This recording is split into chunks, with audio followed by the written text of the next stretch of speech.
నమస్తే, welcome to వైద్యం ఆరోగ్యం. వైద్యం ఆరోగ్యంలో ఈరోజు టాపిక్ సంతానలేమి సమస్యలు అంటే ఏంటి, సంతానలేమి సమస్యలను ఎప్పుడు గుర్తించాలి, అసలు ఎందుకు వస్తాయి, రీజన్స్ ఏంటి, ఈ వివరాలు మనకు తెలియజేయడానికి 49 నుండి డాక్టర్ సంధ్య గారు ఉన్నారు. మరి వారిని అడిగి మరిన్ని వివరాలు తెలుసుకుందాం. నమస్తే అండి, వెల్కమ్ టు స్టూడియో. డాక్టర్ గారు, అసలు నవడేస్ సంతానలేమి సమస్యలు అనేవి ఎక్కువైపోయినాయి కదా, అసలు సంతానలేమి సమస్యలు అని ఎప్పుడు గుర్తించాలంటారు? దాని గురించి ఒకసారి ఎక్స్ప్లెయిన్ చేయండి. సో సంతానలేమి సమస్య అని ఎప్పుడు అంటాము అంటే, ఒక కపుల్కి పెళ్ళయి 1 year అయింది, లేకపోతే వాళ్ళు 1 year నుంచి కలిసి ఉన్నారు, అయినా సంతానం కలగట్లేదు అంటే దాన్ని సంతానలేమి సమస్యగా గుర్తించాలి. ఒకవేళ విమెన్ 35 years కంటే ఎక్కువ ఉంటే వితిన్ 6 months మనం యాక్షన్ తీసుకుని ట్రీట్మెంట్ అనేది స్టార్ట్ చేయాలి. అంటే విమెన్ 35 కంటే తక్కువ ఉంటే 1 year వెయిట్ చేయొచ్చు. విమెన్ 35 years కంటే ఎక్కువ ఉంటే 6 months తర్వాతే ట్రీట్మెంట్ అనేది మనం ఇవాల్యుయేషన్, ట్రీట్మెంట్ రెండు అనేవి స్టార్ట్ చేయాలన్నమాట. ఓకే, రీజన్స్ ఏంటంటారు? నవడేస్ ఎక్కువ అయిపోయినాయి కదా, రీజన్స్ ఏంటంటారు? లైఫ్ స్టైల్ కూడా ఒక రీజన్ అనుకోవచ్చు. డెఫినెట్లీ ఇప్పుడు నార్మల్గా సెడెంటరీ లైఫ్ స్టైల్ అనేది చాలా ఎక్కువైపోయింది. సాఫ్ట్వేర్ ఉద్యోగాలని, లేకపోతే ఎక్కువసేపు కంప్యూటర్ మీద వర్క్ చేయడము, and long hours, late night shifts work చేయడము, సో నార్మల్ సర్కేడియన్ రిథంలో చేంజెస్ రావడము, అండ్ భార్యాభర్త కలవడానికే సమయం తక్కువగా ఉండడము, సో వీటన్నిటి వల్ల, and lot of pollution around, radiation around in the environment అనమాట, సెల్ టవర్ రేడియేషన్స్, వీటి వల్ల స్పర్మ్ కౌంట్ తక్కువైపోవడము, ఇలా మెనీ రీజన్స్ ఉన్నాయన్నమాట. విమెన్లో ఎగ్ కౌంట్ అనేది తక్కువైపోవడము, సో దీనివల్ల సంతానలేమి సమస్యలు ఈ మధ్య ఎక్కువగా. రైట్ అండి. ఈ పీసీఓడి అంటే ఏంటి? పీసీఓడి సంతానలేమి సమస్యకు దారి తీస్తుందంటారా? సో పీసీఓడి అంటే నార్మల్గా పాలిసిస్టిక్ ఓవేరియన్ డిసీజ్ అంటాం. అంటే నార్మల్గా ఎవ్రీ మంత్ ఒక ఫీమేల్లో ఎగ్స్ అనేవి రిక్రూట్ అయ్యి అవి ఒక ఎగ్ అనేది గ్రో అవుతుందన్నమాట. ఇలా గ్రో కాకుండా ఆ ఎగ్స్ అనేవి జస్ట్ ఓవరీలో వచ్చి అలా డిపాజిట్ అయిపోతూ ఉంటాయి. సో ఈ సమస్యని పీసీఓడి సమస్యగా అంటారనమాట. వీళ్ళలో మెయిన్ ప్రాబ్లం ఏంటంటే ఎవ్రీ మంత్ ఎగ్ పెరిగి రిలీజ్ అయ్యేది జరగదు ఈ పేషెంట్స్లో. సో ఇలాంటి వాళ్ళు డెఫినెట్లీ నీడ్ సమ్ ట్రీట్మెంట్. కొంతమందికి టాబ్లెట్ ట్రీట్మెంటే సరిపోతుంది, కొంతమందికి ఐఓఏ సరిపోతుంది, కొంతమందికి ఐవీఎఫ్ దాకా వెళ్ళాల్సి వస్తుంది అనమాట. రైట్ అండి. సంతానలేమి సమస్య నిర్ధారణకు ఎలాంటి టెస్టులు అందుబాటులో ఉన్నాయి, ముఖ్యంగా 49లో? సో 49లో సంతానలేమి సమస్య టెస్టింగ్ అనేది బేసిక్. ఫస్ట్ మెన్గా డివైడ్ చేసుకున్నప్పుడు మెన్కి first semen analysis is basic and important test అనమాట. సో అదొక్క టెస్ట్ చేస్తే మనకి అసలు మ్యాక్సిమం ఇన్ఫర్మేషన్ అనేది వచ్చేస్తుంది మెన్లో. సో విమెన్లో ఏంటంటే అల్ట్రాసౌండ్ అనేది ఫస్ట్ ఇవాల్యుయేషన్. అల్ట్రాసౌండ్ కాకుండా హార్మోనల్ టెస్ట్ అనేవి చేస్తామన్నమాట. వాళ్ళ థైరాయిడ్ ఎట్లా ఉంది, ప్రొలాక్టిన్ హార్మోన్ ఎట్లా ఉంది, అది కాకుండా ఈస్ట్రోజన్, ప్రొజెస్ట్రాన్, ఇలా చాలా AMH హార్మోన్ అని కూడా ఒక హార్మోన్ టెస్ట్ ఉంటుంది. ఇలా ఉంటుంది. నెక్స్ట్ ఏంటి అంటే ట్యూబల్ టెస్ట్స్ ఉంటాయన్నమాట. ట్యూబ్స్ అవి ఓపెన్ ఉన్నాయా లేదా ఇవన్నీ ఇవాల్యుయేట్ చేస్తాం. 49లో ఇవన్నీ అవైలబుల్గా ఉన్నాయండి, ఇవన్నీ చేస్తాం. సో ఇవన్నీ బేసిక్ ఇవాల్యుయేషన్లోకి వస్తాయి అన్నమాట. రైట్ అండి. కొన్ని రకాల ఇన్ఫెక్షన్స్ ఉండడం వల్ల కూడా సంతానలేమి సమస్యలు అనేవి వస్తూ ఉంటాయి అంటుంటారు, ఎంతవరకు నిజం అంటారు? సో ఇన్ఫెక్షన్స్ అంటే విమెన్లో ఏంటంటే సెక్షువల్లీ ట్రాన్స్మిటెడ్ ఇన్ఫెక్షన్స్ ఉంటాయి కొన్ని, క్లమీడియా ఇన్ఫెక్షన్స్ అని, గొనోరియా ఇన్ఫెక్షన్స్ అని, ఇవన్నీ కింద నుంచి పైకి గర్భాశయం నుంచి ట్యూబ్స్ దాకా వెళ్ళి ట్యూబ్స్ని బ్లాక్ చేసే సమస్య ఉంటుంది. ఓకే. సో అలాంటప్పుడు ట్యూబల్ బ్లాక్ కాజ్ చేసి సంతానలేమి సమస్య అనేది కాజ్ చేస్తుంది. అది కాకుండా ట్యూబర్క్లోసిస్ మన కంట్రీలో చాలా ప్రెవలెంట్గా ఉన్న డిసీజ్ అది. ట్యూబర్క్లోసిస్ వల్ల కూడా గర్భాశయంలో ట్యూబర్క్లోసిస్ ఉన్నా, లేకపోతే ట్యూబ్స్లో ట్యూబర్క్లోసిస్ ఉన్నా ఈ వాటి ఫంక్షనింగ్ని ఎఫెక్ట్ చేస్తుంది. సో దానివల్ల సంతానలేమి సమస్య అనేది కలుగుతుంది అన్నమాట. రైట్ అండి. ఈ థైరాయిడ్ అంటే ఏంటి? థైరాయిడ్ ఉంటే పిల్లలు పుట్టరా? సో థైరాయిడ్ అనేది థైరాయిడ్ హార్మోన్, థైరాయిడ్ గ్రంథి ఇలా మన మెడ ఏరియాలో ఉంటుంది. ఆ గ్రంథి నుంచి హార్మోన్స్ అనేవి ప్రొడ్యూస్ అవుతాయి. సో ఎక్కువగా ప్రొడ్యూస్ అయితే దాన్ని హైపర్ థైరాయిడిజం అంటాము, తక్కువగా ప్రొడ్యూస్ అయితే హైపోథైరాయిడిజం అంటాము. సో ఈ హార్మోన్ చాలా ఇంపార్టెంట్ హార్మోన్ బాడీలో, ఎందుకంటే బేసల్ మెటబాలిక్ రేట్ అంటాం. మన బాడీలో ప్రతి ఆర్గన్ ఒక ఫంక్షనింగ్లో ఉండడానికి ఈ హార్మోన్ అనేది హెల్ప్ చేస్తుంది. ఓకే. సో నార్మల్గా హైపోథైరాయిడిజం అనేది చాలా కామన్గా ఉంటుంది. సో దాన్ని basic tablet methods only thyroxine హార్మోన్తో రీప్లేస్ చేసుకుని మనం ముందుకెళ్తే ట్రీట్మెంట్ చేయొచ్చు. థైరాయిడ్ ప్రాబ్లం ఉంటే పిల్లలు పుట్టరు అనేది కరెక్ట్ కాదు. బేసిక్ ట్రీట్మెంట్తో థైరాయిడ్ కరెక్ట్ చేసుకుని మనం ట్రీట్మెంట్ తీసుకుంటే పిల్లలు పుడతారు. రైట్ అండి. నవడేస్ థైరాయిడ్ అనేది ఏజ్తో సంబంధం లేకుండా వస్తుంది, చిన్నపిల్లలు కూడా వస్తుంది, ఎందుకంటారు అసలు? సో థైరాయిడ్ హార్మోన్ ఫంక్షనింగ్కి మెయిన్గా అయోడిన్ అనేది చాలా ఇంపార్టెంట్. అండ్ ఎన్వైరన్మెంటల్ టాక్సిన్స్, వాళ్ళకు కూడా థైరాయిడ్ హార్మోన్ అనేది, థైరాయిడ్ గ్రంథి అనేది ఎఫెక్ట్ అవుతుంది. అది కాకుండా థైరాయిడ్కి సంబంధించి ఆటో ఇమ్యూన్ డిసీజెస్ ఉంటాయి. అంటే మన బాడీలోనే థైరాయిడ్ గ్రంథిని సెల్స్ని చంపేసే డిసీజెస్ ఉంటాయన్నమాట. Okay. So auto immune disease అనేవి చిన్నపిల్లల్లో, విమెన్లో ఎక్కువగా కనిపిస్తుంది. సో అలాంటి వాళ్ళ థైరాయిడ్ అనేది ఎఫెక్ట్ అయ్యి ఈ హైపోథైరాయిడిజం అనేది పెరుగుతుంది అనమాట. రైట్ అండి. ఒకసారి మిస్క్యారీ అయిందంటే నెక్స్ట్ ప్రెగ్నెంట్ రావడానికి టైం పడుతుందంటారు, అలాగే కొన్ని సందర్భాల్లో అసలు రాదు అంటారు. ఎంతవరకు నిజం అంటారు? అది నిజం కాదండి. ఒకసారి మిస్క్యారేజ్ అయింది, చాలా మందికి 1 or 2 మిస్క్యారేజెస్ అవుతూనే ఉంటాయి. సో అది ఏమైనా క్రోమోజోమల్గా, బేబీలో ఏదైనా క్రోమోజోమల్గా అబ్నార్మాలిటీ ఉన్నప్పుడు ఈ మిస్క్యారేజెస్ అనేవి జరుగుతాయి. మిస్క్యారేజ్ అయిన తర్వాత నెక్స్ట్ సైకిలే దే రెడీ ఫర్ కన్సెప్షన్ అండి. ఇట్స్ నాట్ డే వాళ్ళు చాలా రోజులు వెయిట్ చేయాలి, 2-3 months వెయిట్ చేయాలి, లేకపోతే 6 months వెయిట్ చేయాలి, ఇవన్నీ కరెక్ట్ కాదు. ఒకసారి మిస్క్యారేజ్ అయిన తర్వాత once they going to normal next period cycle, they are ready for conception, we can treat them. So miscarriage కారణాలు కనుక్కోవడానికి మనం కొన్ని టెస్ట్లు చేస్తాం. అంటే రిపీటెడ్ మిస్క్యారేజెస్ ఉన్నాయనుకోండి, వాళ్ళ బ్లడ్ క్లాటింగ్ మెకానిజంలో ఏమైనా డిఫెక్ట్ ఉందా, లేకపోతే గర్భాశయంలో యూట్రస్లో ఏమైనా స్ట్రక్చరల్ డిఫెక్ట్ ఉందా, సెప్టమ్స్ ఏమైనా ఉన్నాయా, ఇవన్నీ టెస్ట్ చేసుకుని మనం ముందుకెళ్తే గుడ్ ప్రెగ్నెన్సీస్ ఇవ్వచ్చు అండి. ఓకే. వంశపారపర్యంగా కూడా వస్తాయంటారా ఈ సంతానలేమి సమస్యలు అనేవి? సో సంతానలేమి సమస్య వంశపారంపర్యంగా వెరీ రేర్ ఉంటాయండి. ఇప్పుడు మెన్లో కొన్ని ప్రాబ్లమ్స్ ఉంటాయి, వైక్రోమోసోమ్ మైక్రో డిలీషన్ అంటాం. అంటే అసలు వాళ్ళకి కౌంట్ ఉండదు, ఒక పర్టిక్యులర్ డిలీషన్ అది నెక్స్ట్ జనరేషన్కి కూడా రావచ్చు అంటాం. అలాంటివి ఉంటాయి, అంతేకాని వెరీ రేర్గా ఉంటాయండి. రైట్ అండి. ఈ ట్యూబల్ బ్లాక్స్ సమస్యలు అంటే ఏంటి? సంతానలేమిలో ట్యూబల్ బ్లాక్స్ ప్రాధాన్యత ఏంటంటారు? సో ట్యూబ్స్, ఫెల్లోపియన్ ట్యూబ్స్ అంటాం. అంటే ఇవి చాలా ఇంపార్టెంట్ స్ట్రక్చర్ ఫర్ కన్సెప్షన్ అనమాట. నార్మల్గా ఎగ్ అనేది ఓవరీ నుంచి ఎగ్ రిలీజ్ అయిన తర్వాత ఈ ట్యూబ్ అనేది పిక్ చేసుకుంటుంది. ఇప్పుడు భార్యాభర్త కలిసినప్పుడు ఈ స్పర్మ్ అనేది గర్భాశయం ద్వారా వెళ్ళి ట్యూబ్లోనే ఎగ్, స్పర్మ్ అనేవి కలుస్తాయి. So tube is the site of fertilisation అంటాం. ఎప్పుడైతే ఈ ట్యూబ్ అనేది బ్లాక్ అయిపోయిందో ఈ ఫర్టిలైజేషన్ అనేది జరగదు. ఓకే. సో అందుకని ఎగ్, స్పర్మ్ కలిసే చోటు కాబట్టి it's a very holy place, important place అనమాట. ఎప్పుడు ఈ ట్యూబల్ బ్లాక్ అనేది చాలా చాలా డిస్ట్రక్టివ్ అనమాట. సో ఈ ప్రాబ్లం ఉన్నప్పుడు కన్సెప్షన్ వెరీ వెరీ డిఫికల్ట్ అవుతుంది. సో ఇలాంటి వాళ్ళకి ఐవీఎఫ్ ట్రీట్మెంట్ అనేది బాగా హెల్ప్ అవుతుంది అన్నమాట. అసలు ట్యూబల్ సమస్య వచ్చింది అని ఎలా తెలుస్తుంది అంటారు? ఏ టెస్ట్లు అందుబాటులో ఉన్నాయి? సో ట్యూబ్ సమస్య ఉందా లేదా అని తెలపడానికి చాలా సిరీస్ ఆఫ్ టెస్ట్లు ఉన్నాయి. ఈ హిస్ట్రోసాల్పింగోగ్రఫీ అని చేసేవాళ్ళం. అంటే ఇది ఎక్స్రే ద్వారా ట్యూబ్స్ ఓపెన్ ఉన్నాయా లేదా అని తెలిపే టెస్ట్ అనమాట. అది కాకుండా సలైన్ ఇన్ఫ్యూషన్ సోనోగ్రఫీ, అల్ట్రాసౌండ్ ద్వారా సలైన్ పుష్ చేసి ఆ ట్యూబ్స్ ద్వారా బయటకు వస్తుందా లేదా, ఓపెన్గా ఉన్నాయా లేదా అనేది చెక్ చేస్తాము. నెక్స్ట్ తర్వాత లాప్రోస్కోపిక్ సిపిటి అంటాం అనమాట. లాప్రోస్కోపీ అంటే ఒక చిన్న కెమెరా వేసి అబ్డమెన్లో కింద నుంచి డై ఫ్లష్ చేస్తాం అనమాట. ఫ్లష్ చేసి ఆ ట్యూబ్స్ ద్వారా వస్తుందా లేదా అనేది చూస్తాం. సో ఇది కూడా one of the important tests. ఇంకా చాలా టెస్ట్లు ఉన్నాయి, these 3 are main tests. Okay. ఎందుకు వస్తాయి మేడం అసలు? సో ఈ ట్యూబల్ బ్లాక్స్కి చాలా రీజన్స్ ఉంటాయి. సో మెయిన్గా ఇందాక చెప్పినట్టు ఇన్ఫెక్షన్స్ అనేది ప్రధాన కారణం.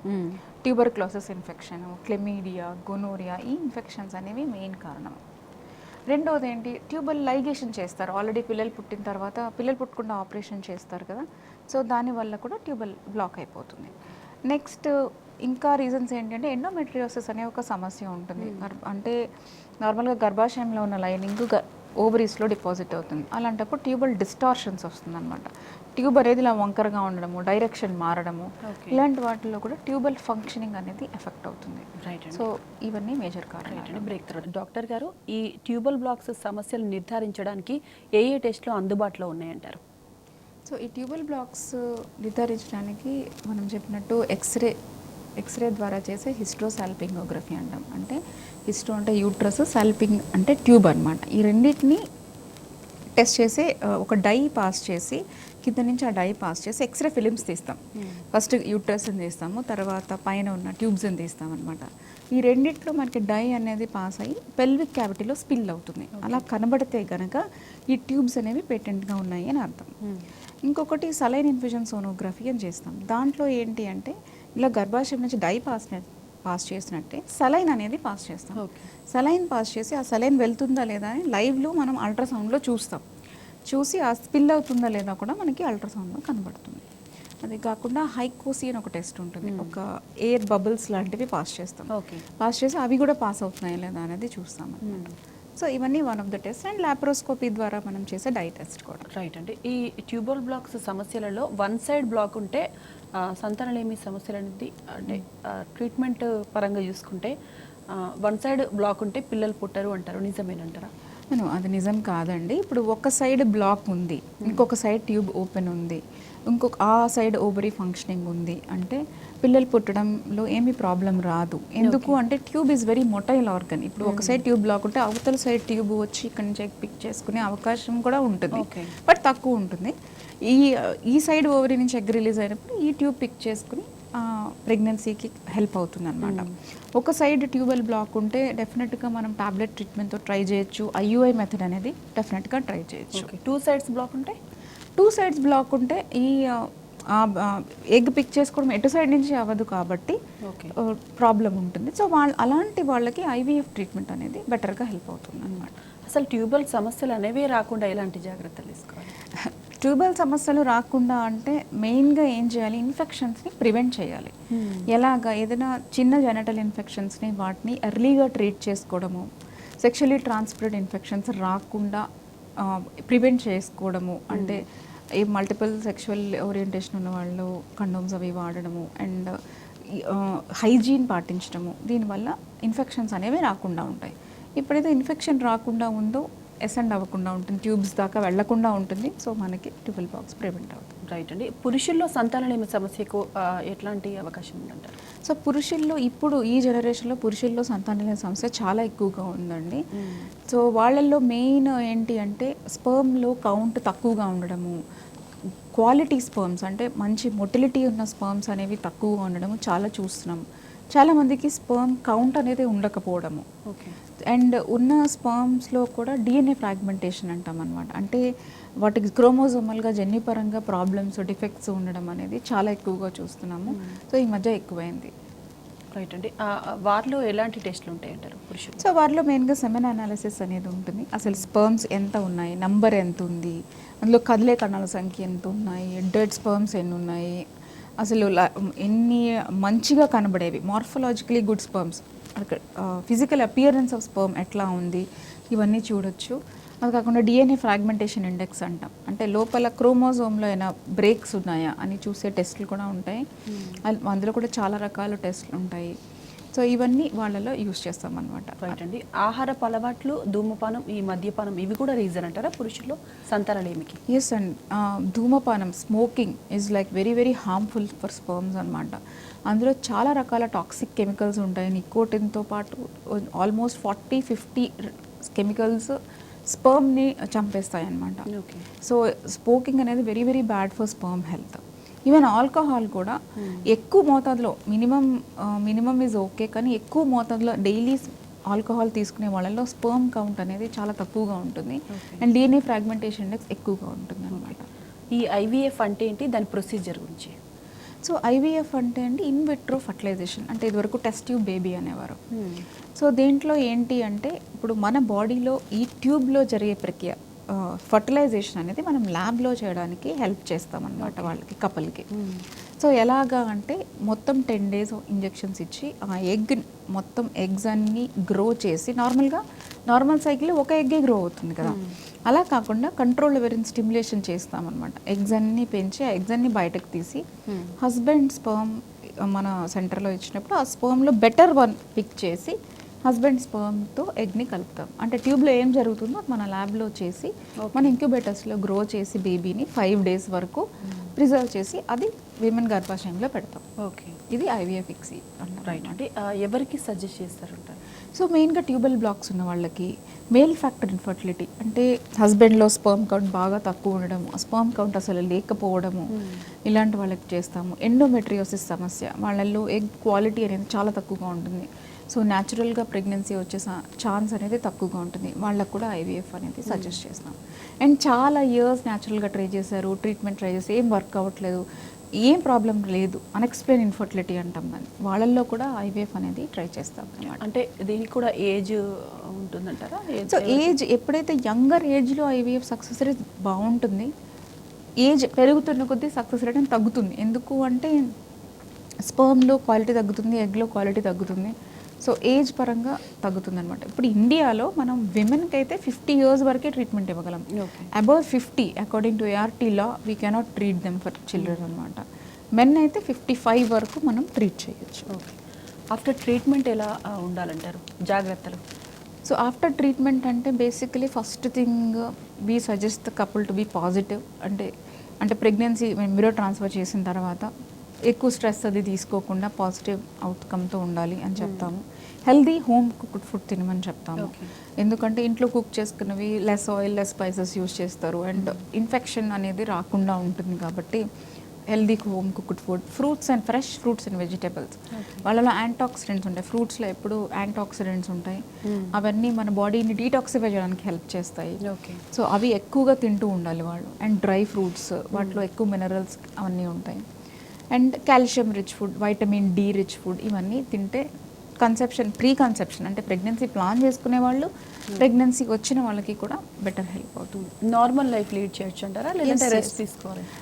అసలు బెడ్ రెస్ట్ అనే కాన్సెప్ట్ ఎక్కడ ట్రీట్మెంట్లో ఉండదు unless there is any bleeding. Pregnancy తర్వాత అర్లీ ప్రెగ్నెన్సీలో బ్లీడింగ్ ఉన్నప్పుడు తప్ప కంప్లీట్ బెడ్ రెస్ట్ అనేది మేము అవాయిడ్ చేయమని చెప్తాం. It's actually harmful. So minimum basic వాళ్ళ రొటీన్ చేసుకునే పనులు, మరి స్ట్రెనువస్ యాక్టివిటీస్ అంటే హైకింగ్ లాంటివి, మౌంటైనరింగ్ లాంటివి కాకుండా ఇంట్లో డైలీ యాక్టివిటీస్ అన్నీ చేసుకోవచ్చు. ఓకే. సో అంటే మరీ పొలంలో నాట్లేసే వాళ్ళు హెవీ యాక్టివిటీస్ అవాయిడ్ చేయమంటాం. That is otherwise normal activities అన్ని రైట్. ఈ IUI ఏంటి దాని ప్రొసీజర్? సో IUI అంటే ఇంట్రా యూట్రైన్ ఇన్సెమినేషన్. ఇది ఎక్కువగా మనం గ్రేడ్ 1 గ్రేడ్ 2 ఎండోమెట్రియోసిస్లో మేల్ ఫ్యాక్టర్ ఇన్ఫర్టిలిటీ, కదిలే కణాల సంఖ్య కొంచెం తక్కువ ఉన్న వాళ్ళల్లో ఈ పద్ధతి తీసుకుంటాం. సో ఇందులో ఏం చేస్తాము అంటే నార్మల్గా విమెన్ని ఒక పీరియడ్ వచ్చిన సెకండ్ డే పిలుస్తాము, వాళ్ళకి టాబ్లెట్స్ ఇంజెక్షన్స్ ఇచ్చి ఎగ్ గ్రో అవ్వడానికి. అండ్ మెన్ యొక్క సెమెన్ శాంపిల్ కలెక్ట్ చేసి వాళ్ళ ఎగ్ రిలీజ్ అయ్యే సమయంలో వాళ్ళ గర్భాశయంలో వేస్తాము. విమెన్ గర్భాశయంలో అంటే నార్మల్గా హస్బెండ్ వైఫ్ కలిసినప్పుడు వెజానాలో పడితే ఇప్పుడు మనం యూట్రస్లో డైరెక్ట్గా డిపాజిట్ చేస్తాం అన్నమాట. ఎవరికి సజెస్ట్ చేస్తారండి ఇది? మెయిన్గా మేల్ ఫ్యాక్టర్ ఇన్ఫర్టిలిటీ వాళ్ళకి సజెస్ట్ చేస్తాము. ఎండోమెట్రియోసిస్లో సజెస్ట్ చేస్తాము. అన్ఎక్స్ప్లెయిన్ ఇన్ఫర్టిలిటీ, అన్నీ బాగానే ఉన్నాయి కానీ ప్రెగ్నెన్సీ రావట్లేదు, ట్యూబ్స్ బాగానే ఉన్నాయి, ఎగ్స్ బాగానే ఉన్నాయి, స్పర్మ్ బాగానే ఉంది, స్టిల్ ప్రెగ్నెన్సీ రావట్లేదు అన్న వాళ్ళకి ఇది first line of treatment. IUI అనేది సజెస్ట్ చేస్తాం అన్నమాట. Success rate madam? So IUI success rate అనేది ఆల్మోస్ట్ 13 to 14% ఉంటుంది. సో దీంట్లో మేజర్గా మనం ఫర్టిలైజేషన్ అది మనం ఏం చేయమంతా న్యాచురల్ ప్రాసెసే కాబట్టి 13 నుంచి 14% దాకా సక్సెస్ రేట్ ఉంటుంది. ఓకే. ఏ ఏజ్ వాళ్ళకి చేయొచ్చు? సో ఇది 21 to 30 ఏజ్ వాళ్ళకైనా చేయొచ్చు. బెటర్ సక్సెస్ రేట్స్ ఇచ్చేది 21 to 35 years ఆఫ్ ఏజ్ విమెన్కి. 35 కంటే ఎక్కువ ఉన్న వాళ్ళకి దీని సక్సెస్ రేట్ చాలా తక్కువ ఉంది. అంటే many studies says after 35 IUI success is very very less అనమాట. ఓకే. 49కు ఏజ్ గ్రూప్ వాళ్ళు ఎక్కువ వస్తుంటారు, అంటే ఈ IVF పరంగా IUI పరంగా? సో IUI పరంగా కొంచెం యంగర్ జనరేషన్ అంటే 25 to 35 వాళ్ళు వస్తారు. IVFకి ఆల్ 20 నుంచి ఆల్మోస్ట్ 50 years వరకు, అంతవరకు మనం 21 కంప్లీటెడ్ నుంచి 50 years వరకు we see all types of patients అనమాట. 20 years married life, 25 years married life, అంటే ఇదివరకు చిన్నగానే పెళ్ళిళ్ళు చేసేసేవారు కదా. సో అంత లోకల్ ట్రీట్మెంట్స్ అన్నీ తీసుకున్న వాళ్ళు విలేజెస్ నుంచి వస్తారు, సిటీస్ నుంచి. ఈ ఏజ్ గ్రూప్స్ వాళ్ళు, అన్ని ఏజ్ గ్రూప్స్ వాళ్ళు వస్తారు. ఓకే. ఈ IUI కానీ IVF కానీ ట్రీట్మెంట్ తీసుకున్న సందర్భంలో అడ్మిట్ అయినా ఏమైనా ఉండాలంటారా, లేదంటే ట్రీట్మెంట్ తర్వాత వెళ్ళిపోవచ్చు అంటారా? అసలు ఏ ఫర్టిలిటీ ట్రీట్మెంట్కి అడ్మిషన్ అవసరం లేదండి. ఓకే. మార్నింగ్ వస్తే పేషెంట్ ఈవినింగ్ వెళ్ళిపోవచ్చు. సో అంటే కాకపోతే కొన్ని ప్రొసీజర్కి సెడేషన్ అనెస్థీషియా ఇస్తాం కాబట్టి వాళ్ళు కొంచెం మత్తులో ఉంటారు. They need some companion with. Okay. Otherwise A fertility IUI is a office procedure అంటాం. మీరు IUI చేసుకున్న ఆఫీస్కి కూడా వెళ్ళిపోవచ్చు. ఓకే. సో IVFలో కొంచెం పికప్ అప్పుడు మత్తుగా అంటే కొంచెం సడేషన్ ఇస్తాం కాబట్టి వాళ్ళు ఒక 1 or 2 days లీవ్ తీసుకోవాల్సి వస్తుంది. బట్ అడ్మిషన్ అయితే ఏ ప్రొసీజర్లోనూ ఉండదు IVFలో. ఓకే. ఎలాంటి జాగ్రత్త? నార్మల్ లైఫ్ లీడ్ చేయొచ్చు అంటే దీనికి కూడా same? Yes, normal life lead చేయొచ్చు, అన్ని ఫుడ్స్ తినొచ్చు. అండ్ హెల్దీ న్యూట్రిషియస్ ఫుడ్ తినడం, పాజిటివ్గా ఉండడం ఈజ్ మోర్ ఇంపార్టెంట్ అండి. రైట్ అండి. ICSI అంటే ఏంటి, దాని గురించి ఒకసారి? సో ఇప్పుడు ఇదివరకు అంటే ఒక 20 years బ్యాక్ IVFలో నార్మల్గా ఏం చేసేవారంటే ఈ విమెన్ ఎగ్ కలెక్ట్ చేసిన తర్వాత ల్యాబ్లో ఒక డిష్లో ఆ ఎగ్ చుట్టూ స్పర్మ్ని వదిలేసేవాళ్ళం. ఓకే. సో ఏ స్పర్మ్ అయితే పొటెంట్ ఉంటుందో ఆ స్పర్మ్ వెళ్ళి ఎగ్తో కలిసి ఫర్టిలైజేషన్ అనేది జరిగేది. దాన్ని ఐవీఎఫ్ పద్ధతి అంటాం. ఇప్పుడు ఇక్సీ అంటే ఇంట్రాసైటోప్లాస్మిక్ స్పర్మ్ ఇంజెక్షన్ అంటాం. సో మనమే ఎగ్ని తీసుకుని మనమే బెటర్ స్పర్మ్ని పిక్ చేసుకుని ఎగ్స్లో పంపిస్తాం అనమాట. దాన్ని ఇక్సీ అంటాం. సో ఇది అడ్వాన్స్ టెక్నిక్. ఇందులో ఫర్టిలైజర్ అండ్ మనమే చేస్తాం అది. సో ఆ స్పర్మ్ని మనమే సెలెక్ట్ చేసి ఎగ్ని సెలెక్ట్ చేసి ఆ స్పర్మ్ని ఎగ్ని కలుపుతాం ల్యాబ్లో. దాన్ని ఇక్సీ పద్ధతి అంటాం. ఇది మోర్ అడ్వాన్స్డ్. దీనికి మైక్రో మ్యానిపులేటర్ అని ఒక మెషిన్ కావాలి. దాన్ని మనం చూస్తాం, స్పర్మ్ని మాగ్నిఫై చేసి చూస్తాం, ఎగ్ని మాగ్నిఫై చేసి చేస్తాం. ఎస్ ఎస్ ఎస్ మేము యూనివర్సల్గా చేస్తాం, అందరికీ చేస్తాం అనమాట. So the success rate is very very high అనమాట. సో ఇంకా మా ల్యాబ్స్లో చాలా అడ్వాన్స్ టెక్నిక్స్ ఉంటాయి. జిల్ట్రిక్స్ అని ఒక మెకానిజం ఉంటుంది. అసలు ల్యాబ్లో ఏమి ల్యాబ్ టెంపరేచర్లో కానీ, ల్యాబ్ హ్యూమిడిటీలో కానీ, ల్యాబ్ గ్యాసెస్లో కానీ అసలు ఎవరు ఏ పని చేస్తున్నారో everything is monitored by computers అనమాట. సో ఆ స్పెషల్ సిస్టమ్ అనేది వీ హ్యావ్ ఇన్ 49. అది కాకుండా రేడియో ఫ్రీక్వెన్సీ అప్డేట్ అంటే RFID కార్డ్స్ ఉంటాయి. అంటే చాలా మందికి ఒక డౌట్ ఉంటుంది, మామూలుగా మా గెమిట్సే వాడతారా, వేరే వాళ్ళు ఎవరైనా వాడతారా అని చాలా మంది కామన్గా అడుగుతుంటారు. సో ఈ ప్రాబ్లం లేకుండా వాళ్ళ ఐడి కార్డ్ అనేది ఉంటుంది. మామూలుగా మన కార్డ్స్ ఉంటాయి కదా, స్వైపింగ్, అలాంటిది ఒక ఐడి కార్డ్ ఉంటుంది. ఆ కపుల్కి స్పెసిఫిక్గా ఉంటుంది. ఆ కార్డ్ పెడితేనే ఆ కపుల్ డిష్ మనం బయటకు తీయగలుగుతాం, మనం చూడగలుగుతాం. లేకపోతే వీల్ గెట్ అలారమ్స్ అనమాట. సో ఈ గెమిట్ మిస్ మ్యాచ్ అనేది జరగకుండా we use that RFID system అనమాట మా దగ్గర. Success rate madam? Success rate IUI అయితే like 13 to 14%. IVF success rates are around 60 to 70% అండి. 100 మందికి చేస్తే అరౌండ్ 70% దాకా వి గెట్ ప్రెగ్నెన్సీ. ఎలాంటి జాగ్రత్తలు తీసుకోవాలంటారు? ఇది కొంచెం అడ్వాన్స్డ్ టెక్నాలజీ అంటున్నారు కదా.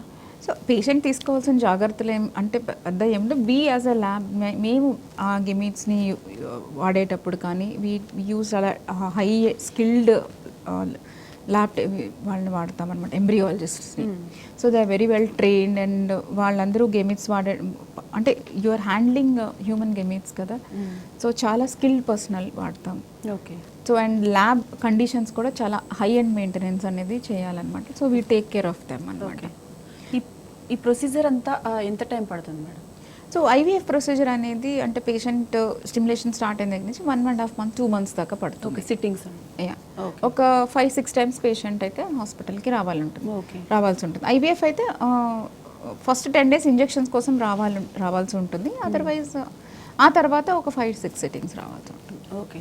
ఒక కపుల్ IVF కానీ IUI కానీ ICSI కానీ ట్రీట్మెంట్ ఫెయిల్ అయితే ఎన్నిసార్లు ట్రీట్మెంట్కి అవకాశం ఉంటుంది?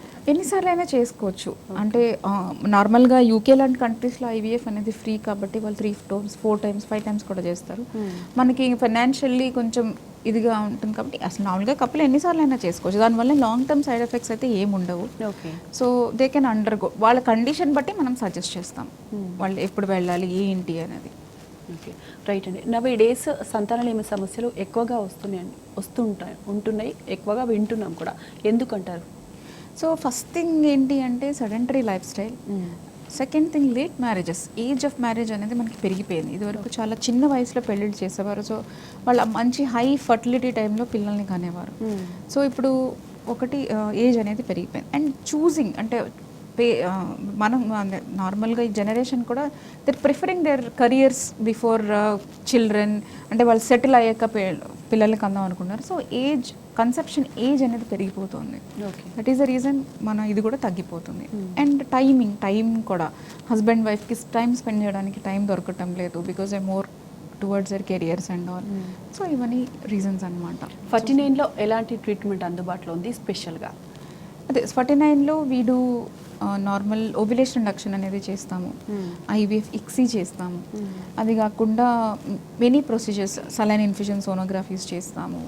అండ్ హిస్ట్రోస్కోపీస్ చేస్తాము. అంటే గర్భాశయంలో ఏదైనా ప్రాబ్లం ఉందా, లాప్రోస్కోపిక్ సర్జరీస్ చేస్తాము.